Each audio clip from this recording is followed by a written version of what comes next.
हम विचार करेंगे। भगवान कह रहे हैं, ऐसे नित्य अभियुक्तों का प्रेम से भजते हुए मैं बुद्धि योग देता हूँ, जिससे वो मुझ में मिले। अक्सर हम एक भजन गाते हैं कि मेरे मन दियाँ वागा मोड़े, ऐसा कोई संत मिले, मेरा चित्त चरणा दे नाल जोड़े, ऐसा कोई संत मिले। तो संत और भगवंत में कोई भी अंतर नहीं होता। भगवान स्वयं ही हम पर कृपा करके अपने से मिलने का उपाय बता रहे हैं। वो कहते हैं, यदि तू अपने चित्त से मुझे प्रेम करता है, जैसा कि 9वें श्लोक में भी कहा था, चित्त से प्रेम से मिलकर जो बोध जो करे। तो आज भगवान फिर उसी बात को दोहरा रहे हैं, हमारे दृढ़ता के लिए, हमारे विश्वास के लिए और हमारे अभ्यास के लिए। वो कहते हैं कि जो निरंतर नित्य प्रति अपने चित्त में प्रेम पूर्वक मुझे भजता है, उसे ही मैं प्राप्त होता हूँ। क्योंकि भगवान ने स्वयं का कहा, प्रेम का भूखा हूँ मैं और प्रेम ही एक सार है। संसार का सार क्या है? भगवान। ये संसार है तो संसार का सार भगवान है। सम मैंने साथ साथ, मैं संसार के साथ साथ सार रूप में विद्यमान हूँ। तत्व रूप में इस संसार को मैं ही चलाता हूँ। तो वो कह रहे हैं, मैं संसार को चलाता हूँ पर मेरा भक्त मुझे चलाता है। भक्त और भक्त का प्रेम मुझे भाता है। तो इसलिए उन्होंने कहा कि प्रेम का भूखा हूँ मैं और भाव ही एक सार है। हम सब भव सागर से पार उतरने की बात करते हैं तो कहते हैं, भगवान भव सागर से आप पार उतरना चाहते हो तो प्रेम भाव से ही आप इस भव सागर से पार उतर सकते हैं। एक और स्थान पर कहा कि सबसे ऊंची प्रेम सगाई। प्रेम हमारा सगा भी है और सखा भी है। उन सखाओं की, मित्रों की दोस्ती लंबी अवधि तक बनी रहती है, जिनके मध्य प्रेम का भाव होता है। व्यवहार में भी हम कहते हैं, कहने को तो हम सगे भाई बहन हैं, पर पता नहीं मेरे भाई, हम भाई बहनों में इतना प्यार प्रेम नहीं है जितना होना चाहिए। तो एक प्रेम की डोर है जो परस्पर चित्तों को बांधे रखती है। तभी तो उन्होंने कहा कि प्रेम दी जंजीर नाल श्याम जीनू बनिए। श्याम जीनु बनिए कि दाता जीनु बनिए, प्रेम दी जंजीर नाल श्याम जीनु बनिए। बनिए मतलब पंजाबी में होता है बांध लो। ईश्वर किससे बंधता है? केवल एकमात्र प्रेम ही उपाय है जिससे हम ईश्वर को प्रेमाभिभूत कर सकते हैं। ना अस्ति अन्य पंथा, इसके अलावा कोई और रास्ता नहीं है। तभी तो जहाँ कृष्ण भगवान का नाम लिया जाता है, वहाँ भक्त के रूप में यदि सर्वप्रथम किसी का नाम लिया जाता है तो वह है मीरा बाई, क्योंकि उनका उनसे अनन्य प्रेम था। संसार में तो विवाह के बाद पति से प्रेम करते हैं, परंतु उन्होंने तो बाल्यावस्था में ही कह दिया था कि मेरे तो गिरधर गोपाल दूसरो न कोई, जाके सिर मोर मुकुट मेरो पति सो। तो प्रेम एक ऐसा रास्ता है जो हमें ईश्वर की तरफ ले जाता है। एक बात, अकबर के 9 रत्नों में से रस खान जी का नाम लिया जाता है। रस खान एक बहुत बड़े कवि थे। एक बार वो पान की दुकान पर अपने नित्य नेम के अनुसार पान खा रहे थे।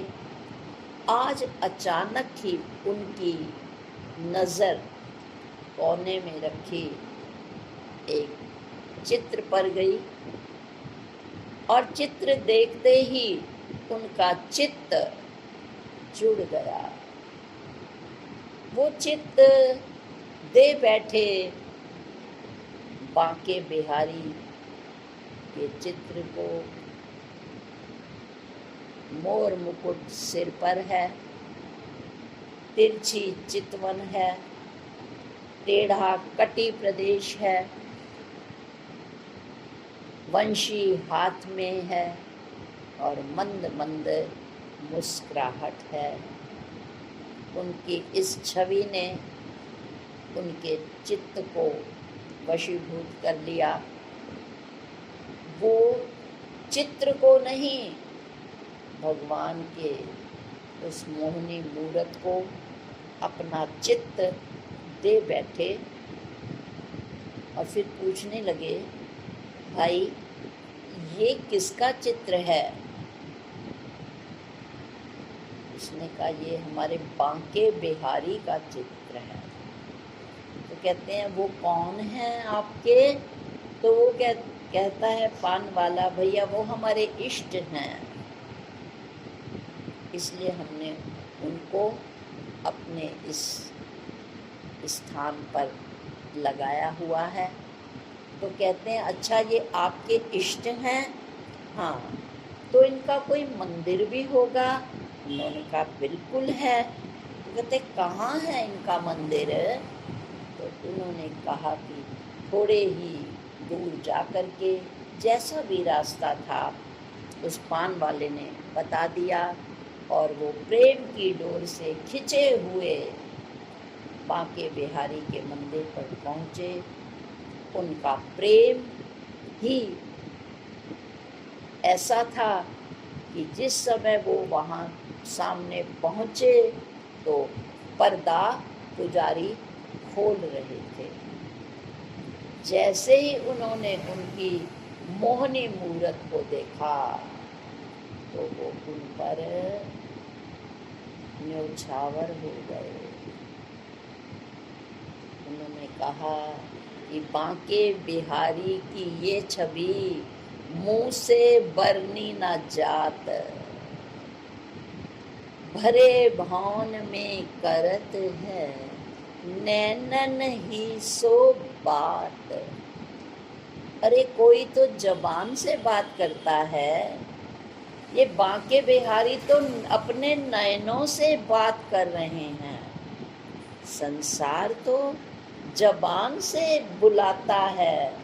अरे ये तो मुझे अपनी मनमोहनी छवि से अपनी तरफ आकर्षित कर रहे हैं और कहते हैं कि तभी से वो कृष्ण के दीवाने हो गए और उन्होंने कृष्ण पर जो है वो बहुत से पद और दोहे लिखे थे। ये चित्र की विशेषता तो है ही है, परंतु विशेषता है उनके निर्मल चित्त की, जिन्होंने देखते ही दीवाना उसने कर दिया। और एक बार देख कर और संसार कुछ भी नहीं कर सकता, लगातार देखता। तो लगातार जब हम देखते हैं तब ही दिल से दिल की तार जुड़ती है। इसीलिए भगवान ने कहा है, ऐसे नित्य अभियुक्तों का प्रेम से भजते हुए, यानी जिनके दिल की तार लगातार मुझसे जुड़ी रहती है, जिनकी वृत्ति मुझसे एकाकार रहती है, वो ही मेरे प्रेम के पात्र होते हैं। प्रभु हैं परम प्रेमास्पद, परंतु हमें उनके प्रति प्रेम कैसे हो सकता है? उन्होंने कहा लगातार, निरंतर। जैसे नदी समुद्र से मिलने के लिए रास्ते में कहीं आराम नहीं करती, लगातार दिन और रात बहती ही रहती है। ठीक इसी तरह जिनकी वृत्ति लगातार ईश्वर के चरणों में किसी भी रूप में जब जुड़ती है ना, तभी भगवान कहते हैं कि वही प्रेमी वास्तव में सच्चे रूप में मेरा भजन कर सकता है। बाकी के भजनों की सीमा केवल जबान तक होती है, परंतु ये दिल के सौदे होते हैं। दिल दे के देखो, दिल दे के देखो, दिल दे के देखो जी। तो जब हम अपनी वृत्ति हर समय जब ईश्वर की तरफ ले जाते हैं, जैसे नदियों का रुख हमेशा टेढ़े मेढ़े रास्तों से गुजरते हुए भी अंत में वो समुद्र में जाकर ही विलीन होती है, इसी तरह जिसकी वृत्ति हर समय कृष्णमय होती है, वही उसको पा सकता है। आइए केवल शब्दों तक ही बात ना करें, प्रैक्टिकल कोशिश करूंगी कि प्रैक्टिकल करते हुए हम कैसे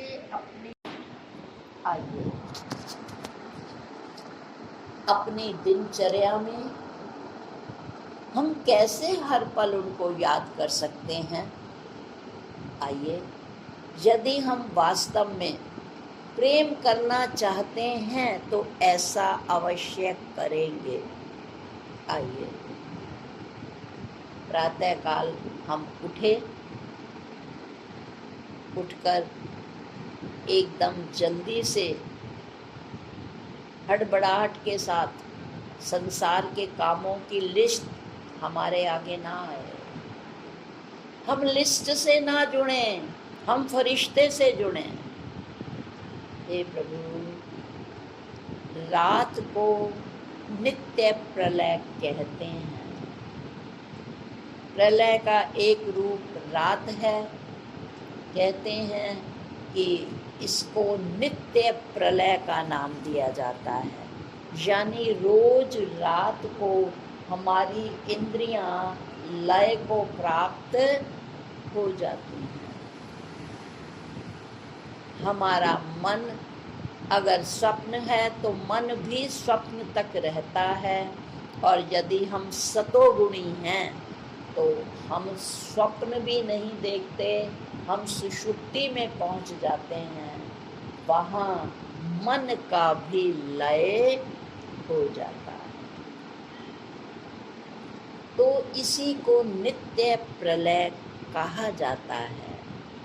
इसलिए जब हम सुबह उठते हैं, जिस तरह हम किसी मृत शरीर के पास जाते हैं या उस क्रिया में जाते हैं तो आकर अवश्य नहाते हैं कि हम उस व्यक्ति के घर गए, तो हम सुबह इसलिए ही नहाते हैं कि हम इस शरीर को कुछ घंटों को छोड़कर उस आनंदमय पुरुष से अंदर मिलने के लिए जाते हैं।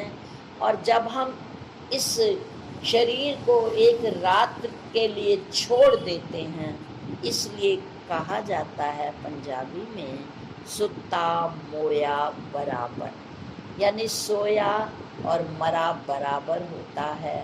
कहने का तात्पर्य यह है कि जब इंद्रियां लंबे समय के लिए निष्क्रिय हो जाती हैं, उसको मृत्यु का नाम दिया जाता है।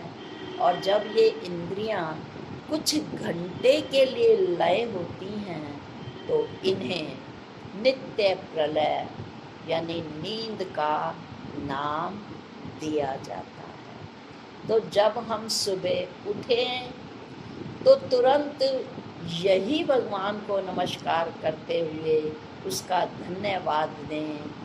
हे प्रभु, तेरा धन्यवाद है, आज तूने मुझे पुनः नया जीवन दिया। आज पुनः अब मैं सूर्य देवता के दर्शन करूंगी। आज एक दिन फिर तूने मुझे दे दिया। अब मेरी मर्जी है जीव की कि वो उस दिन को काम में लगाए या राम में लगाए। पर यदि हम आँख खुलते ही 2 मिनट इन शब्दों का ध्यान कर लें, प्रभु तेरा धन्यवाद है, तूने आज फिर मुझे एक नई सुबह जीने का अवसर दिया। ऐसा सोचते हुए हम पैर जमीन पर रखें और फिर स्वाभाविक है उसके बाद हम स्नान गृह में जाते हैं अंदर की स्वच्छता के लिए। हम जब वहाँ बैठते हैं, जब भगवान ने कहा है कि अपान समान व्यान उदान ये वायु हैं, इन 5 वायु से ही हमारा शरीर चलता है। सबसे पहले जब सुबह ये अपान वायु जब होती है तो ये मल द्वार से अंदर का सारा गंदा जो है कचरा अपान वायु बाहर फेंकती है। तो उस स्थान पर जब हम बैठें तो ईश्वर तेरा धन्यवाद है, तेरी अपान वायु के द्वारा मेरे अंदर की सारी गंदगी बाहर आ गई। और हम जानते हैं जब अपान वायु कमज़ोर हो जाती है तो हमारी इंद्रियां अंदर के मल को बाहर छोड़ नहीं सकती, जिसके कारण हम बहुत सी बीमारियों का घर बन जाते हैं। मैं आपको सिर्फ गुरु कृपा से यही बताने की कोशिश कर रही हूँ कि हम निरंतर भगवान का ध्यान कैसे करें। तो दूसरा स्टेप है कि जब हम आंतरिक स्वच्छता के लिए बैठते हैं और ऑटोमेटिक तरीके से हमारी अंदर की जो है कचरा अपान वायु के द्वारा बाहर आ जाता है, तो उस समय हम भगवान को धन्यवाद दें। यदि तूने इस अपान वायु का व्यवस्था ना की होती तो जीव को कितनी मुश्किल हो जाती। तूने मेरे अंदर को स्वच्छ किया, हे प्रभु तेरा धन्यवाद है।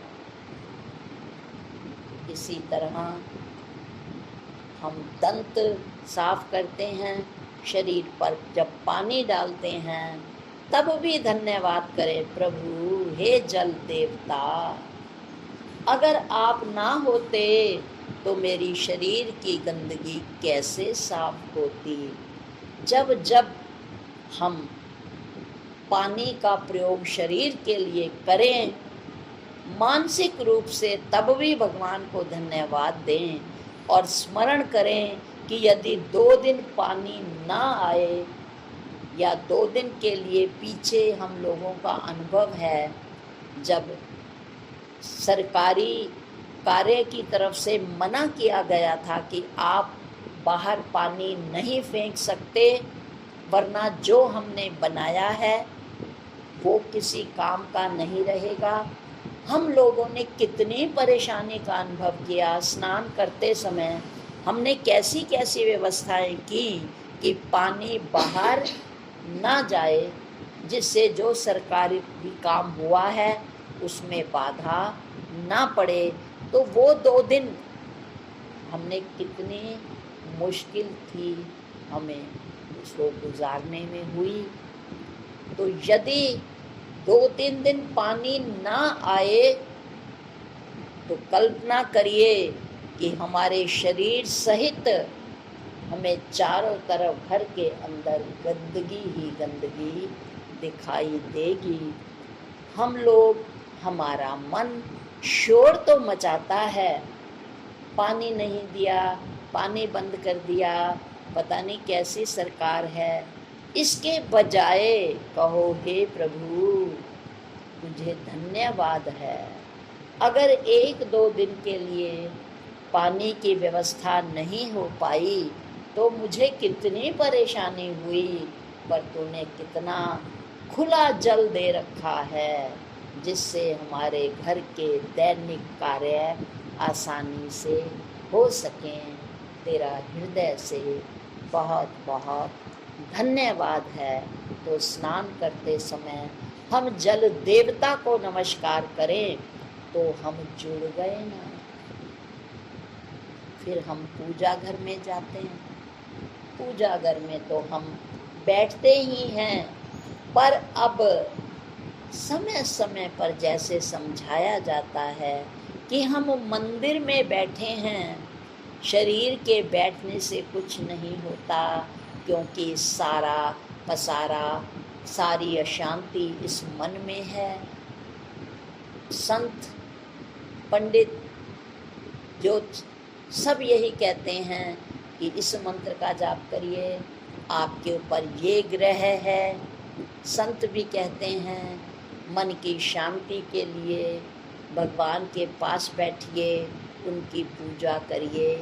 तो हम उस समय भगवान को धन्यवाद दें कि तूने शक्ति दी, तूने हमारी वृत्ति बनाई। शक्ति तो दी ही दी, पर हम देखते हैं ना, कुछ लोग नहाने के तुरंत बाद रसोई में चाय पान के लिए चले जाते हैं।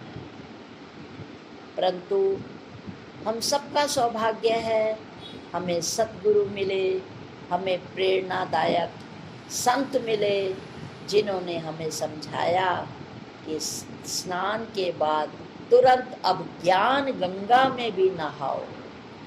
इस देह को तो हमने जल से नहला लिया, अब आओ अपने गुरु और इष्ट के समीप बैठें और अपने मन को भी ज्ञान गंगा में डुबो लें। तो उस समय केवल शरीर से ही पूजा घर में मत बैठिए, मन को भी वहाँ बैठाइए, क्योंकि मंदिर का अर्थ ही यही है कि जब हम मंदिर में पूजा घर में प्रवेश करते हैं तो हमारा शरीर तो प्रवेश करे ही करे, पर हमारा मन भी जब अंदर डूब जाएगा, ईश्वर से जुड़ जाएगा, तो समझ लीजिए हम वास्तव में मंदिर पहुंच गए, क्योंकि मन अंदर आ गया। और जब मन अंदर आ गया, हमने पूजा कर ली, तो उठते समय धन्यवाद दीजिए अपने सही मार्ग दिखाने वाले इष्ट को, गुरु को और ईश्वर को कि आपने, हे ईश्वर, आपने शक्ति दी है, और हे गुरुदेव, आपने वृत्ति दी है। क्योंकि ये वृत्ति कौन देता है? सद्वृत्ति की प्रेरणा हमें सिर्फ गुरु देते हैं। तो पूजा घर में से जब आप उठे तो कहिए, प्रभु पहला धन्यवाद तुझे, तूने मुझे शक्ति दी कि मैं आज पूजा घर में इतनी देर बैठी रही। और हे मेरे सतगुरु, दूसरा धन्यवाद आपको है जिन्होंने मुझे वृत्ति दी, इस तरह का मेरा मूड बनाया, मेरी बुद्धि को प्रेरणा दी कि 2-4 घड़ी मोह माया को छोड़ के, जी छोड़ के मन बांवरे, देख अपनी आत्मा संग जोड़ के। हे गुरुदेव, जिसने हमें आत्मा से जुड़ने का रास्ता दिखाया, मेरे सतगुरु, हे ईश्वर के रूप, तुझे बार बार नमस्कार है। याद रखिए हम क्या सुन रहे हैं कि भगवान ने कहा, मैं उससे प्रेम करता हूँ, मैं उसको अपने में मिलाता हूँ जो मुझसे प्रेम करता है। तो हम विचार कर रहे हैं कि हम पूरे दिन में किस तरह ईश्वर को धन्यवाद देते हुए उससे जुड़ने की कोशिश करें। अब आइए, हम रसोई में गए, हम काम कर रहे हैं, तब भी थोड़ी थोड़ी देर बाद सोचिए, हे प्रभु, अगर आपने आँखों में देखने की शक्ति ना दी होती, आपने हाथों को शक्ति ना दी होती, अगर पैर में शक्ति ना होती, तो मैं जो भी मेरे दैनिक कार्य हैं या रसोई के काम हैं, तो क्या मैं पूरे कर सकती? बहुत बार हमने इस बात पर विचार किया, प्रेरणा भी दी गई कि जब एक काम खत्म कर लो, तब भगवान को, अपने गुरु को धन्यवाद दो कि हे प्रभु, मैंने तेरी शक्ति से ये पहला काम पूरा कर लिया। जब दूसरा काम शुरू करने लगे, तब कहना, हे प्रभु, मुझे शक्ति देना कि मैं जो दूसरा काम पूरा करने लगी हूँ शुरू, उसको अंत तक निभा देना।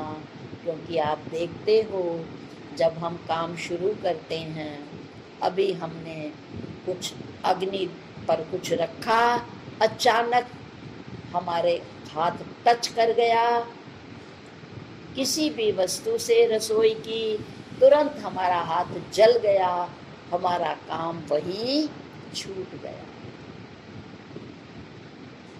या अचानक फर्श पर पानी गिर पड़ा, काम करते करते हम फिसल गए, काम वहीं का वहीं रह गया। तो ऐसा ना हो। तो दूसरा काम जब शुरू करें तब कहें प्रभु तेरी शक्ति से अब मैं दूसरा काम पूरा करने जा रही हूँ। कितनी देर लगती है? आधा एक सेकंड से ज़्यादा समय नहीं लगता। ईश्वर को धन्यवाद देते हुए हथ कार विच ते दिल यार विच, ऐसा करते करते हमने रसोई का काम पूरा कर लिया। आइए अब हम भोजन करने बैठे। उस समय हम ईश्वर को कैसे याद करें? हम बैठ गए, उस विश्वेश्वर को कैसे याद करें? तो लिखा गया है गीता में एक स्थान पर, हो के वैश्वानर अग्नि प्राणियों के शरीर में प्राण अपान वायु द्वारा पचाता हूँ सु अन्न में। तो पहली बात ध्यान रखिए, भगवान सु अन्न सात्विक अन्न पचाते हैं, और सात्विक अन्न को वो जब पचाते हैं तो तभी वो स्वस्थ रहता है। सु अन्न शब्द लगाया है, अपवित्र अन्न नहीं, सतोगुणी अन्न, तामसी नहीं। देखो ना, वैश्वानर शब्द आया है, वो क्या है? विश्वेश्वर नर के रूप में आया है हमारे भोजन को पचाने के लिए। हमने केवल इतना प्रयत्न किया, भोजन पकाया, थाली में लगाया और मुंह में पहुंचाया, बस हमारा इतना ही काम है। आगे मेन काम तो उस राम का है जो रोम रोम में रमण कर रहा है। हमने बना लिया, थाली में लगा लिया, मुख में भोजन डाल लिया और हम उठ खड़े हुए। हमारा बस इतना ही काम था, परंतु भगवान वैश्वानर रूप में आए, वो नारायण नर के रूप में आए, अग्नि देवता बनकर उन्होंने जठराग्नि के रूप में हमारे अन्न को पकाना शुरू कर दिया। जो हमसे कमी रह गई उसको भगवान ने अंदर जठराग्नि प्रज्वलित की। बाहर की अग्नि से तो हमारे अक्सर कई बार हाथ पैर जल जाते हैं असावधानी से, पर कभी हमें उदर के अंदर अग्नि ने जलाया? देखो ना, खुदा हर एक कम है कमाल दा, दुनिया बनाने वाले। बाहर की अग्नि से तो हम अक्सर हमारे हाथ जल जाते हैं, परंतु पेट में उसने जठराग्नि प्रदीप की। कभी हमारे पेट में हमें महसूस हुआ हमारा पेट गर्म हो रहा है? अग्नि तो वहां भी प्रकट हुई, पर क्या चमत्कार है ईश्वर का, क्या कृपा है मेरे प्रभु की कि वो जठराग्नि हमें जलाती नहीं, हमें बचाए रखती है और बिना हमें हानि पहुंचाए वो जठराग्नि प्रदीप्त होकर हमारे अन्न को पचा देती है। धन्यवाद है प्रभु तेरा। और केवल पचाती नहीं, फिर वो आगे आगे ऑर्गन्स अपना अपना काम करते हैं। फिर वो कहाँ कहाँ से गुजरता हुआ बारीक होकर भोजन आता है, पीसती है, आंतों से वो किया जाता है, वो बारीक होकर फिर छलने के लिए गुर्दे में आ जाता है। कितनी सुंदर दो दो, एक नहीं दो दो छलनियाँ लगी हैं, जिनमें से कचरा मल द्वार की साइड चला जाता है, और जो सार है वो फिर पाचन तंत्र की तरफ जाता है। अब वो पचना शुरू होता है। पहले जठराग्नि ने पकाया, अब इंद्रियां खड़ी हो गईं, उन्होंने अब पाचन की क्रिया शुरू कर दी। अब वो बारीक हो गया। अब आए किडनी, उन्होंने उनको छाना, सार सार को ग्रहण किया, असार को मल द्वार की तरफ सरका दिया। अब अरे कभी विचार तो करिए, क्या कमाल है तेरी। इतना बड़ा प्रोसीजर अंदर चल रहा है और हमें कोई एहसास नहीं, हमारे किसी काम में रुकावट ना आई है ना कमाल। और फिर वो पित्ताशय में गया, पक्वाशय में गया, उन्होंने उसको अच्छी तरह पचाकर उसका फिर वो लीवर ने काम किया। अब लीवर ने उस सार को ग्रहण किया और अब उसने खून में बदलना शुरू कर दिया। वाह भाई वाह, अब वो खून में कन्वर्ट हुआ। अब आई धमनियां और शिराएं, कितनी बारीक बारीक और पतला खून, उन रास्ते से होकर उन्होंने हार्ट की तरफ रुख किया और उन धमनी और शिराओं से वो साफ स्वच्छ खून वो हार्ट को भेजा गया। हार्ट ने उसे पंप किया और फिर सारे शरीर में वो पहुंच गया। कितनी सुंदर प्रक्रिया है मेरे राम की। क्या कभी याद किया? नहीं किया तो आज आपको प्रैक्टिकल बताया जा रहा है कि हम कैसे निरंतर जुड़े रहें। और अब फिर दोबारा वही प्रक्रियाएं शुरू हो गई। फिर वही रात का काम शुरू हुआ, फिर वही भोजन का काम शुरू हुआ, फिर वही नींद और फिर वही सुबह। तो इस तरह रोज ये प्रक्रियाएं चलती हैं।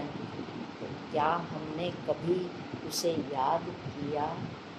10-15 मिनट हम पूजा घर में बैठ गए और उद्यम किया, अपने गुरुद्वार चले गए अगर किया तो, या मंदिर चले गए, और उसके बाद सुबह और शाम काम ही काम। तो अब वो कहते हैं ऐसे राम नहीं मिलेगा। काम से जुड़े रहें, 1 घंटा आधा घंटा जुड़े रहें तो हम भगवान के परम प्रेमास्पद रूप को प्राप्त नहीं कर सकते।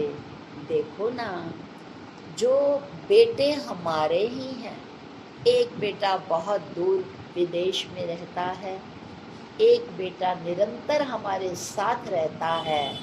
जन्म हमने दोनों को ही दिया, पढ़ाया, पालन पोषण किया, स्वाभाविक ही है। हम उस बच्चे को अधिक प्रेम करेंगे, उसकी अधिक चिंता करेंगे, अधिक से अधिक उसकी सुविधाओं का ध्यान रखेंगे, जो निरंतर हमारे साथ रहता है। तो यही आपको कोशिश की गई है ये बताने की कि उन्होंने कहा ऐसे नित्य अभियुक्तों को प्रेम से भजते हुए। यदि वो मुझे प्रेम करता है, भजना मैंने भजन करना भी होता है, और एक भज धातु है जिसका मतलब है भागना। पंजाबी में भी हम भागने को भज ही कहते हैं। भज जा, भज के पकड़ लें गड्डी, छूट ना जावे। तो भजना मैंने हमारे मन की दौड़ हमेशा संसार की तरफ ही रहती है। तो आज भगवान कह रहे हैं ज्ञान तेरा टिक नहीं रहा। क्यों नहीं टिक रहा? क्योंकि तू अपने इष्ट से, या कहिए भक्त है तो ईश्वर से, और ज्ञानी है तो गुरु से, जब तू उससे जुड़ता ही नहीं, तो मैं बिना जुड़े तो कोई काम ही नहीं चलता। जब विवाह होता है ना, प्रतीक के रूप में दोनों का गठबंधन चुन्नी से किया जाता है। लामा फेरे जब लिए जाते हैं ना, तो उस समय दोनों की चुन्नियों को बांधा जाता है। इसे कहते हैं गठबंधन। तो ईश्वर कहते हैं उस पति से तो तूने गठबंधन कर लिया, उसको तो जीवन साथी समझ लिया, उसको कुछ हुआ तो तूने सारा दिन उसी की याद में तू काम करती रही। मैं जल्दी उठ जाऊं, दुकान को कहीं देर ना हो जाए, वो जल्दी निकल जाते हैं, मैं जल्दी उठ जाऊं, कहीं भूखे ना चले जाएं। दोपहर में अगर आप अपने किसी प्रिय मित्र के पास भी बैठे हैं, वो बार बार हमें अनुरोध कर रही है, कहते नहीं भाई उनके खाने का समय हो गया, अगर डिब्बे वाला निकल गया ना बहुत परेशानी होगी, मैं फिर कभी आऊंगी। यदि फोन पर भी हो ना, तो हमारी नज़र घड़ी पर रहती है। हम कहते हैं अच्छा बाकी बात बाद में करूंगी, मुझे दुकान पर खाना भेजना है। थके हुए हो, मन नहीं कर रहा मैं कपड़े धोऊं, पर पति ने कहा है हो सकता है मुझे कल बाहर जाना पड़े, मेरे कपड़े धोकर रखना, प्रियता है।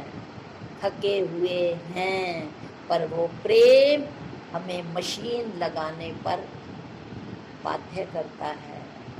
सुबह बाहर जाना है, मशीन लगा दूं, कह कर गए हैं वो। तो यहाँ भी तो गुरु कह रहे हैं, अगर उस संसारिक पति के लिए हम सारा दिन याद करके उनके काम करते हैं ना, तो यहाँ क्यों नहीं, वो क्यों बिसरे जिस जीवन दिया, वो क्यों बिसरे जिस पैदा किया। उसके साथ तो हमारे कर्म हैं।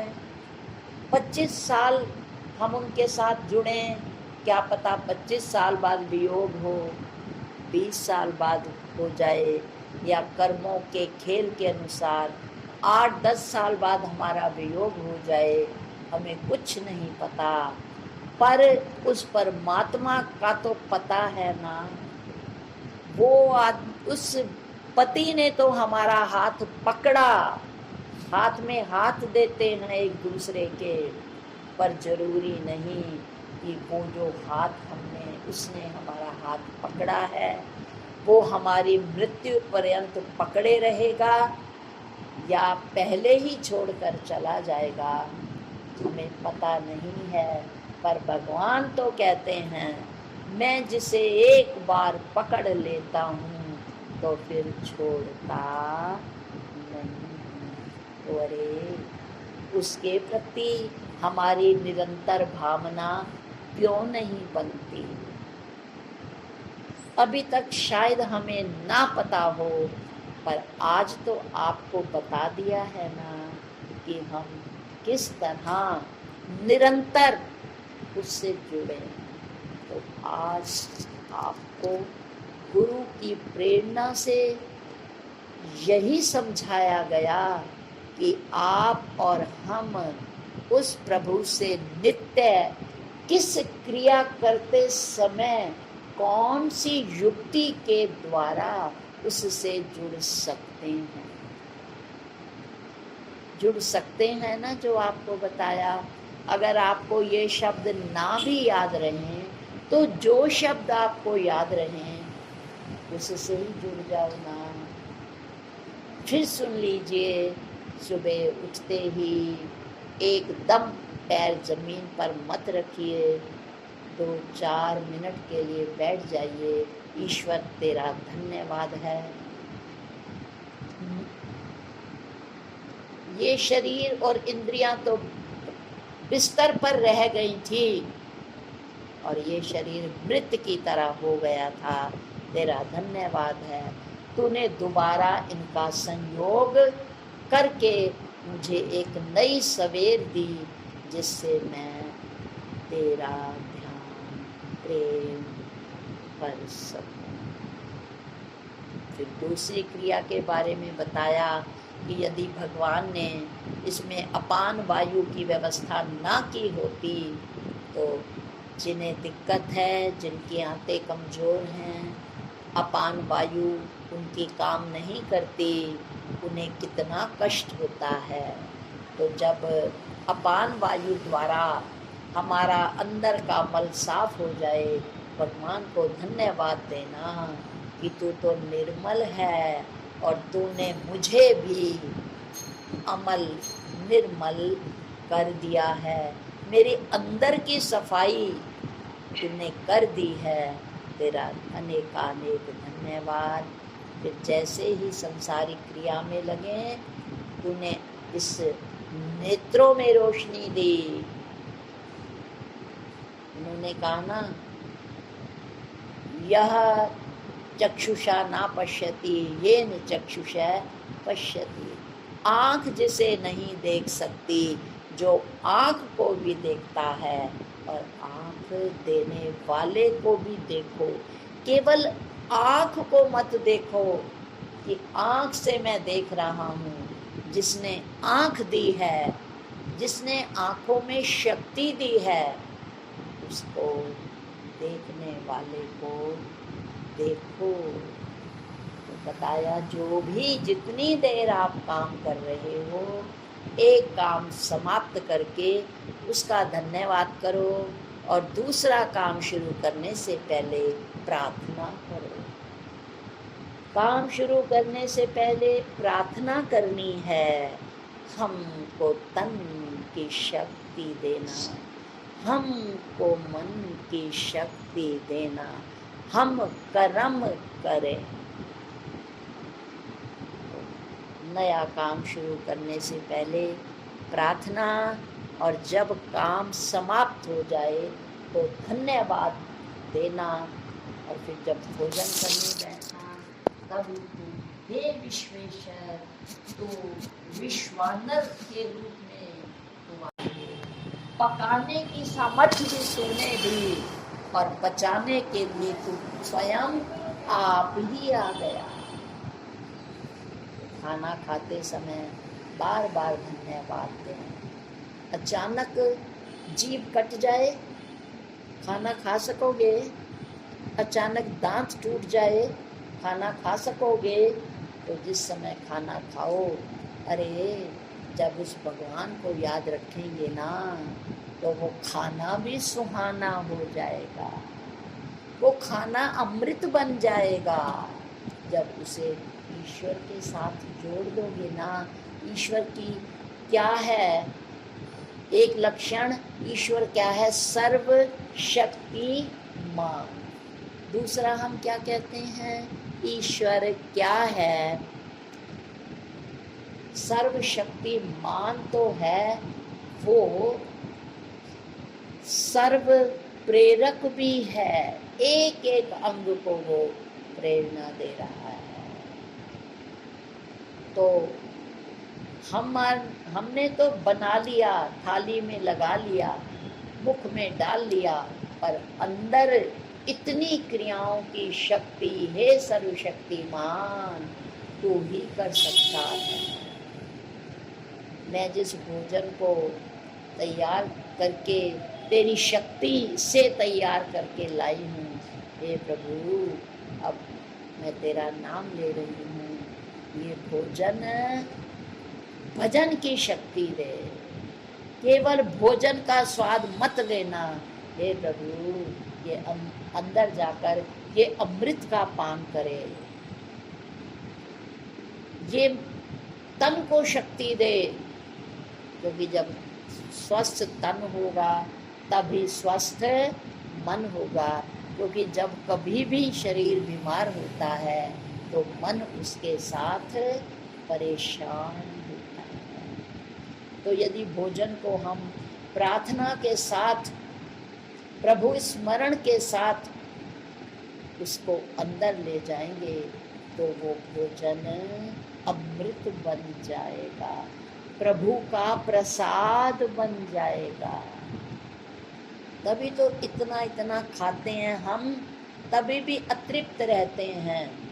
परंतु संत कितने अल्प खाते हैं, वो क्यों इतनी जल्दी तृप्त हो जाते हैं? क्योंकि जब हम सार चीज ग्रहण करते हैं ना, उससे पेट बहुत जल्दी बढ़ता है। हम व्यवहार में जब हम मूंगफली खाते हैं तो हम कितनी खा जाते हैं, पर जब बादाम खाते हैं तो बुजुर्ग कहते हैं 2 बादाम से ज़्यादा मत लो, क्योंकि बादाम अपने आप में बहुत शक्तिशाली होते हैं। तो भगवान सर्वशक्तिमान है, और जब हम उसको याद करके भोजन ग्रहण करेंगे तो हम में भी शक्ति आएगी, क्योंकि हमने खाना नहीं खाया, हमने प्रसाद लिया है। कितने कमाल के संत हैं और कितने कमाल के हैं हमारे पूर्वज, जिन्होंने कहा था कि थाली आते ही एकदम खाने मत लगो, पहले ईश्वर का नाम लो, उसे धन्यवाद दो, और जितनी देर खाओ मौन रहकर उसका स्वाद लो, तो चाहे जैसा भी भोजन होगा। इस संदर्भ में एक छोटी सी कहानी याद आ गई। जैसा कि आप जानते हैं, सभी गोपियाँ हर समय कृष्ण को याद करती रहती और खाना बनाती रहती, वो अपनी देह तक को भूल जाती। क्या हुआ? गोपी के घर मेहमान आने वाले थे और उसका ध्यान तो ईश्वर में लगा था। घर में वृद्ध माँ थी, उसने कहा बहू अच्छा अच्छा खाना बनाना, आज एक विशेष मेहमान आमंत्रित है, खाना अच्छा होना चाहिए। उसने कहा हाँ माता जी, आप निश्चिंत रहें। और वो जो है खाना बनाने में लग गई, पर उसका ध्यान कृष्ण की तरफ है। अचानक वो खीर बना रही थी, बाहर से कुछ हलचल की आवाज़ आई और उसका मन भी हिल गया और कहने लगी कहीं ऐसा तो नहीं है आसपास कृष्ण आए हों और सारी गोपियां भाग रही हों, उनके पग की, उनके पैरों की तो कभी ये थाप नहीं है जिसके कारण इतना हलचल हो रहा है। कहीं मेरा कृष्ण हमारे घर के आसपास तो नहीं है। पर क्योंकि मेहमान ने आना था, घर में सास ससुर थे, मर्यादा थी, वो घर छोड़कर तो नहीं जा सकती थी। उसने भले ही शरीर से घर ना छोड़ा हो, पर उसने मन से उसका ध्यान हट गया। वो शरीर से खीर बना रही है और गलती से बराबर ही नमक का डिब्बा भी था और चीनी पिसी रखी थी। उसका ध्यान तो अपने प्रियतम प्यारे से प्रेम की डोर से बन गया था, और उसने वो जो थी उसमें नमक डाल दिया। उसको कुछ पता नहीं है, कृपा है नमक डालने के बाद भी, क्योंकि वो प्रभु से जुड़ी हुई थी। भगतांदे कारज आप खलोया, वो खीर रूप में उन्होंने नमक को भी समा लिया और दूध को फटने नहीं दिया, क्योंकि वो जहाँ सर्वशक्तिमान है वो सर्वत्र भी है, वो कण कण के रूप में भी है और बिन आँखें सब कुछ जानता। उसको पता लग गया मेरी एक गोपी की मजबूरी है, वो मेरे पास नहीं आ सक रही, और मेरे ध्यान में उसने क्या कदम उठा लिया, नमक डाल दिया बावरी ने। तो भगवान ने भी लाज रखी। जब खीर बन गई उसने खीर को यथास्थान रखा। अचानक जब उसने देखा कि अरे ये मैंने क्या किया, मुझे लगता है कुछ कुछ मुझे ध्यान आ रहा है, मैंने इसका ढक्कन खोला है, शायद मैंने शक्कर का डिब्बा नहीं खोला। और उसने जब देखा तो एकदम ध्यान आया, हाँ नमक के का ढक्कन पर कुछ ढीलापन है और शक्कर का ढक्कन तो बड़ा कस के बंद है, इसका मतलब है मैंने नमक डाल दिया। समय भोजन का हो गया है। अंदर से आवाज आई, बेटे खाना तैयार हो गया बहू?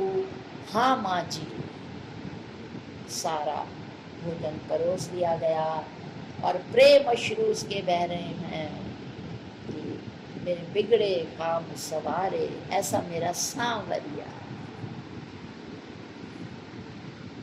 मेरी लाज तेरे हाथ।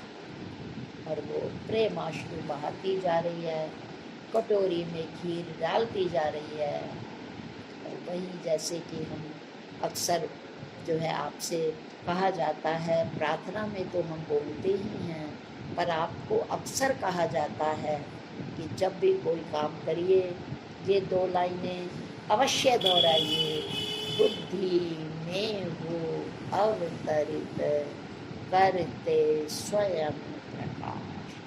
तो उन्होंने कहा, हे कृष्ण तू तो जर्रे जर्रे में है, आज उनकी या तो खीर में तो आप मिठास रूप में बैठ जाना, क्योंकि मधुरम कृष्ण, तू मधुर है, तेरा स्वरूप मधुर है, तेरा बोलना मधुर है, तेरी वंशी मधुर है, तेरी ब्रिज की गलियां मधुर है, वो मधुर मधुर है।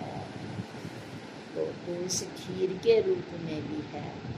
अब तेरी मर्जी, या तो उसकी जबान में बैठकर उसे खीर का स्वाद दे देना, या खीर में तू शक्कर रूप बनकर बैठ जाना, ये तेरी मर्जी है।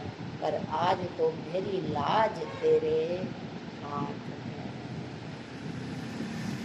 और जो सच भगवान से जुड़ा हो तो भगवान तो उसकी लाज रखते ही।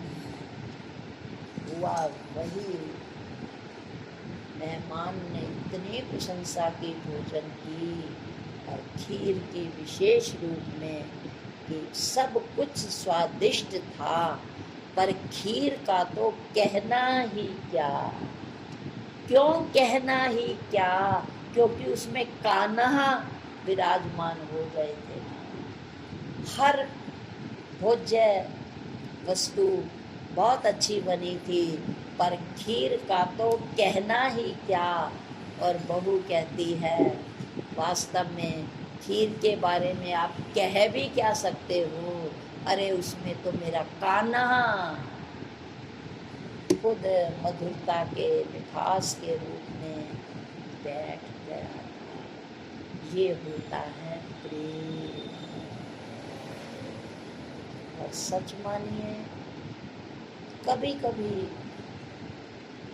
भाव ऐसे आ जाते हैं, लगता है ये वस्तु बिगड़ गई, पर यही भाव उमड़ता है, प्रभु या तो जब वो खा रहा है उसकी खाते समय वृत्ति कहीं और जोड़ देना कि उसकी भोजन में वृत्ति जाए ही ना, और या फिर इसमें जो वस्तु पदार्थ दूसरे रूप में डल गया है उसको ऐसा प्रभावशाली बना देना, या वो मिर्च की तीक्ष्णता हो या फिर नमक का तीखापन हो, तो कृपा करना, क्योंकि तू दोनों रूप में है। या जब वो व्यक्ति खा रहा हो तो उसकी वृत्ति ऐसी बदल देना कि उसका ध्यान खाने में जाए ही नहीं। तो कह रहे हैं कि जब पल पल उसे याद करें, तभी हम भजन गाते हैं ना, ऐसी निगाह बना दे, हर जा मैं तुझको पाऊं। ऐसी निगाह बना, पल भर भी तू न बिसरे, तेरे गीत सदा न गाए। बहुत अच्छे लगते हैं वो, भले ही गाने की पंक्तियां हैं। पल पल दिल के पास तुम रहते, जीवन मीठी प्यास तुम कहते हो। पल पल दिल के पास तुम रहते। तो जब हम हर पल उनके साथ बिताएंगे तो क्या वो हमारे नहीं हो जाएंगे? ऐसा हो ही नहीं सकता। आइए वेदांत की तरफ। भगवान कहते हैं कि प्रेम से भजते हुए, जो मुझसे प्रेम करता है, तो जो उसकी बुद्धि में गुरु ने ज्ञान भरा है ना, जहाँ मैं भोजन को पकाता हूँ वहाँ गुरु ने जो ज्ञान दिया है, उस ज्ञान को भी परिपक्व कर देता हूँ। और जब ज्ञान और प्रेम आपस में मिल जाते हैं, तब उसका बुद्धि योग देता हूँ। उसकी बुद्धि में मैं स्वयं बैठ करके उसको अपने साथ मिला लेता हूँ। क्योंकि भगवान ने कहा है कि गीता में, ना ही ज्ञानेन सदृशम पवित्रम इहि विद्यते। यहाँ ज्ञान बिना दूजा पवित्र कुछ है। जगह भी यही कहा गया, ज्ञानम लब्ध्वा परम शांति। अगर शांति का एहसास करना चाहते हो तो ज्ञान बहुत जरूरी है। और तीसरा उन्होंने कहा, ऋते ज्ञानात ना मुक्ति, बिना ज्ञान के मुक्ति है ही नहीं। तो ज्ञान का महत्व तो है, पर उस ज्ञान का जो बुद्धि में परिपक्व हो चुका है, जिसकी बुद्धि इतनी ज्ञानमयी हो गई है कि उसे सब जगह परमात्मा ही परमात्मा नजर आता है, विश्व में सब में। पर ज्ञान परिपक्व कब होता है? जब उसमें प्रेम का रस मिलता है। रस उस ज्ञान को परिपक्व कर देता है। कैसे? जब भी हम कोई सब्जी बनाते हैं, उसमें पानी की मात्रा डालते हैं। यदि ना डालें, लिक्विड है, चाहे पानी कहिए चाहे घी कहिए, तो वो द्रव्य है ना। और यदि हम बिना उसके देखते हो ना, अगर सूखी सब्जी भी हो ना, तो कुछ लोग उसमें दही का पानी डाल देते हैं। कुछ सब्जी ऐसी होती हैं, भिंडी वगैरह, कुछ और भी, कि यदि उसमें पानी डाला जाए तो वो लिसापन छोड़ देती हैं। पर देखते हैं अगर वो नहीं गली तो कुछ लोग उसमें या तो प्यूरी डाल देंगे या फिर दही का पानी डाल देंगे कि वो गल भी जाए और वो बेस्वाद भी ना रहे।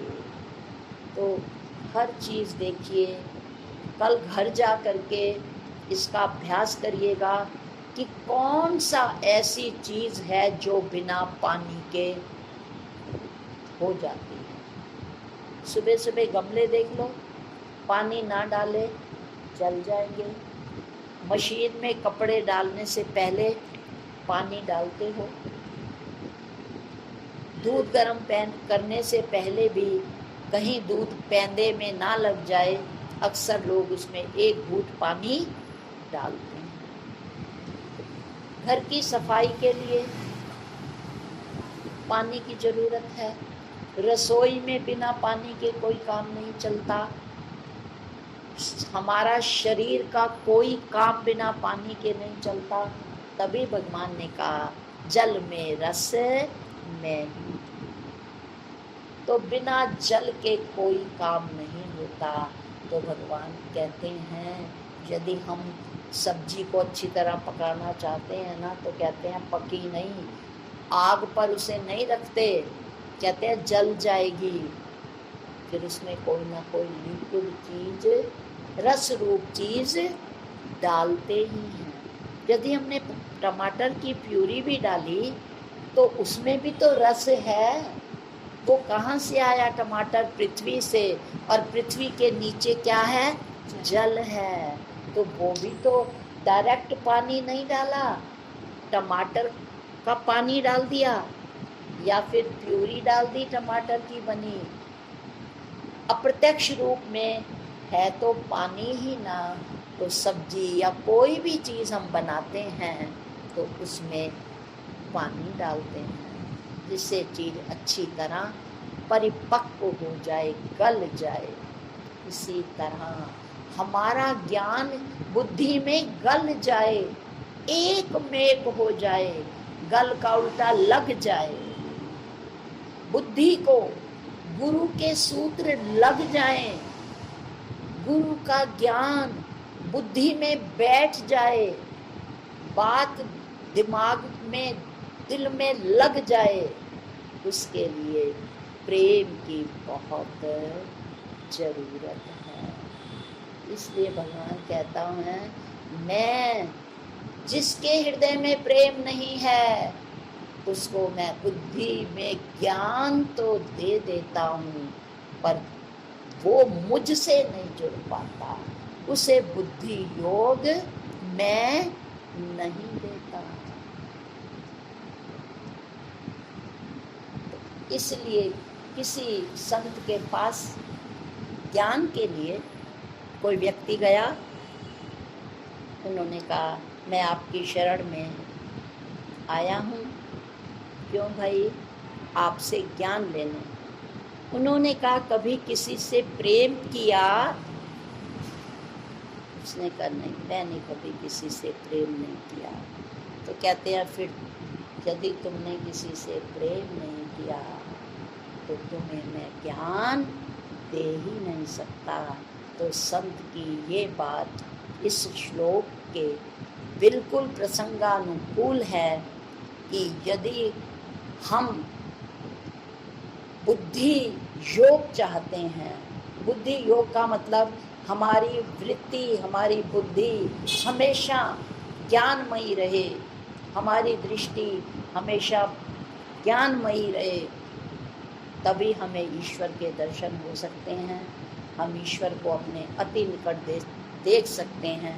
तभी कहा दृष्टि ब्रह्ममयी कृत्वा, दृष्टि ज्ञानमयी कृत्वा पश्येत आत्मवत जगत। तो यदि हम उस जगदीश्वर से, जगत पिता से मिलना चाहते हैं तो आज तीसरा श्लोक है।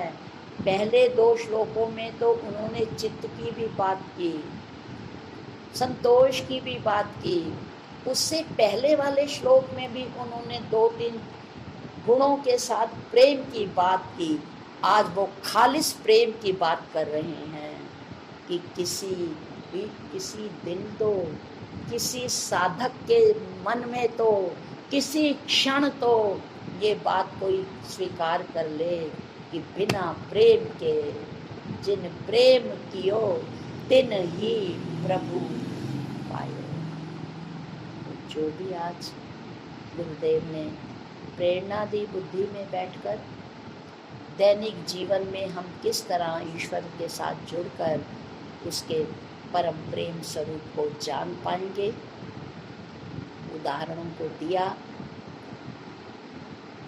गुरु ने तो दिया, अब हमने क्या किया वो हमारी मर्जी है। तो कुछ भजन की पंक्तियों के साथ आज यहीं प्रसंग समाप्त करूँगी। क्या पंक्तियाँ हैं?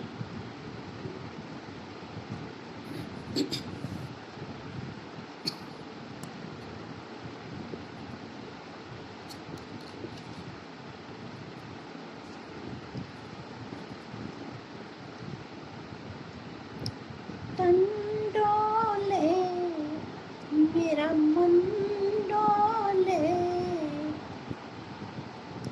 दिल की तार तार बोले, मुझे हो जाए प्रेम घनेरा,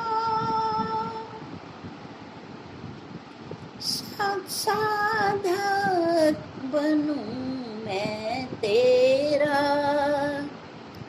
तन डोले मेरा मन डोले, दिल की तार तार बोले, मुझे हो जाए प्रेम घनेरा, मुझे हो जाए प्रेम घनेरा, साधक